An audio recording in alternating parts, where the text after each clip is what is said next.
My name's Craig Willocks. I'm the owner of Books and Beans, and I work both in the bookstore and I make soup and all that down in the coffee shop too. So.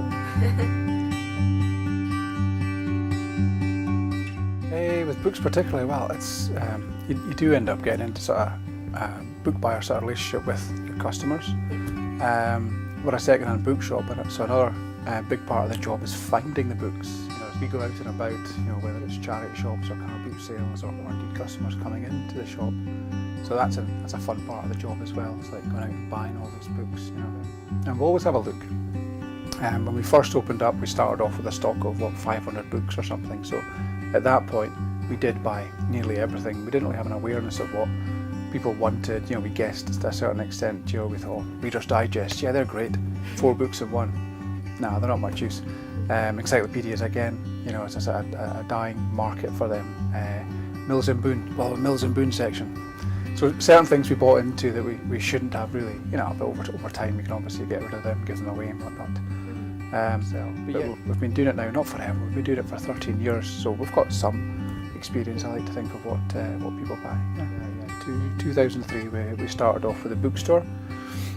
It was relatively easy to open up. It was a case of stripping out and cleaning and putting the shelves up. Indeed, we had to put planning permission in, we had to take a wall down, we had to put up girders and all sorts of things. So the bookstore opened about 6 months before the coffee shop did, just in terms of, you know, getting all the work done. To be honest, you know, we're a second-hand bookshop. We've got a decent selection of books, nearly 15,000 books in stock. We're bang in the centre of town, but if we were just a bookshop, we wouldn't last. You know, we'd be gone in 3 months, 6 months or so. You know, so the bookshop is, I wouldn't say supported, but it works alongside the coffee shop. I think the two together work very well, at least in terms of what we've done here. If we were purely a coffee shop, what would be the interest for people? You know, what would be the different thing? I like to think that we were lucky that we have this different angle that other places don't have. Yeah. We've been actively buying for, there was I don't know if you know, there was a Comic Con just at the weekend there. And we went along to that for the first time to actually set a stall up, bookcases up and everything, you know, with a full working bookshop in the Comic Con. And it was a different market for us, you know. So a lot of the people we were talking to were saying, oh, have you been to the shop before? Quite a few hadn't, which to me is a great thing, you know, because we're busy enough, and it's nice that there are people that haven't been in, and they were like, oh, we'll have to come and see you. So, aye, probably in my shop, you know. It's a simple book, as in the story, but it was his first major work. I got bitten by the bug. It's one of those ones, first 2-3 pages here, a bit of a struggle because he writes it in the dialects down, the Edinburgh sort of lingo and all that. But yeah, get past the first few pages and it's more than readable. Yeah, it's good. It's a good question, but I guess you could argue. I mean, to me at least, anyway, the big reason that a lot of bookshops are failing is, and the internet's too much of a catch-all, but it is. It's, you know, it's the ease of accessibility to books on the internet.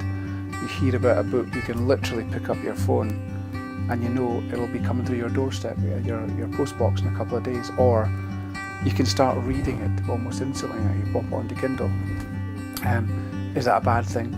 You know, I have to say ultimately I think it is, not just because we sell books, but because you're then taking away the chance to interact with somebody that has an interest in books. You're taking away the chance to walk around a place like this potentially, you know, because this place can't survive if it's not getting enough business. I guess we're blessed to a certain extent in that you can't buy coffee on Amazon yet, you know, at least not getting it delivered. Maybe that'll come. I'm feeling that. Maybe that'll come. A drone coming through your window and you reach out and get your coffee.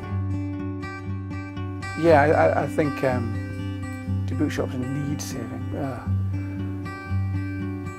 You can argue the same thing, I guess, though, for clothes shops. You know, for any shop in the high street that sells something that you can buy online. I guess it's up to the bookshops themselves to prove themselves, to make a difference, to be stronger, to work better. Yeah, you know, it would be nice to see more bookshops on the street, but if they're not being used, then, you know, who ultimately pays for that, I guess. Yeah, I think you've just got to look after every customer that comes in. You've got to, you know, if they're trying to find something, help them as best you can to find it. Yeah. and ultimately hope you get a sale out of it. Or indeed goodwill, they come back another time and ask you.